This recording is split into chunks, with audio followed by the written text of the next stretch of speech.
টাঙ্গাইলের গোপালপুরে চলছে বিএনপির গণসমাবেশ। এতে প্রধান অতিথি হিসেবে ভার্চুয়ালি বক্তব্য রাখবেন দলের ভারপ্রাপ্ত চেয়ারম্যান তারেক রহমান। সমাবেশ স্থলে আছেন সহকর্মী ওবায়দুল হক।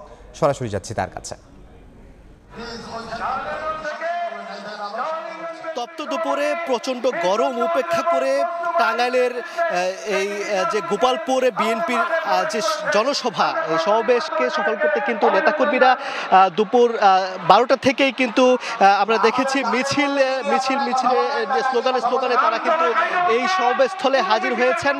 তাদের একটাই উদ্দেশ্য যে বিএনপির যে টাঙ্গাইলের জননেতা এবং বিএনপির ভাইস চেয়ারম্যান এবং যিনি কারাগারে আছেন অ্যাডভোকেট আব্দুল সালাম পিন্টু, তার নিঃশর্ত মুক্তির দাবিতে এই যে উপজেলা বিএনপির যে আজকের সমাবেশ, এই সমাবেশে হাজির হয়েছেন এবং তারা এই যে তপ্ত রোদ, এই প্রচণ্ড রোদ উপেক্ষা করে কিন্তু সমাবেশস্থলে তারা হাজির হয়েছেন। আমি দেখেছি যে নারী পুরুষ এই শুধু গোপালপুর উপজেলা বিএনপির আয়োজনে যে হলেও এই বিভিন্ন টাঙ্গাইলের বিভিন্ন উপজেলার পাড়া মহল্লা ইউনিয়ন সব জায়গা থেকে কিন্তু যে বিএনপি এবং অঙ্গ সহযোগী সংগঠনের নেতাকর্মীরা কিন্তু মিছিল নিয়ে তারা কিন্তু এই সমাবেশস্থলে এসে হাজির হয়েছেন এবং এই মুহূর্তে কিন্তু এই প্রথম বাংলাদেশের গানটির মধ্য দিয়ে কিন্তু এই সমাবেশটি শুরু করতে যাচ্ছে। এই যে আজকের সমাবেশ এবং এই সমাবেশে কিন্তু গত যে স্বৈরাচার সরকার পতনের পর তারা এই আজকের এই বাধাহীন এবং উচ্ছ্বসিত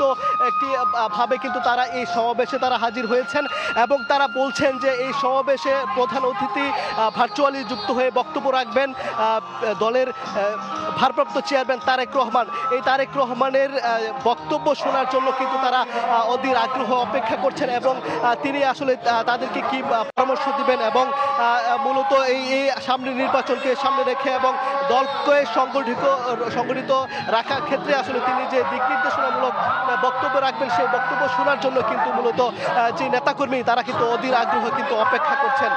তো তারা বলছেন যে এই সমাবেশ থেকে আসলে তিনি যে দিক নির্দেশনা দিবেন এবং সেই দিক নির্দেশনা অনুযায়ী কিন্তু তারা সেই যে সমাবেশ থেকে গিয়ে তাদের দলকে সুসংগঠিত রাখার ক্ষেত্রে ভূমিকা রাখবেন এবং আগামী নির্বাচনকে সামনে রেখে কিন্তু তারা কাজ করবেন। তো এই ছিল টাঙ্গাইলের গোপালপুর থেকে আসলে এই বিএনপির সমাবেশের সর্বশেষ।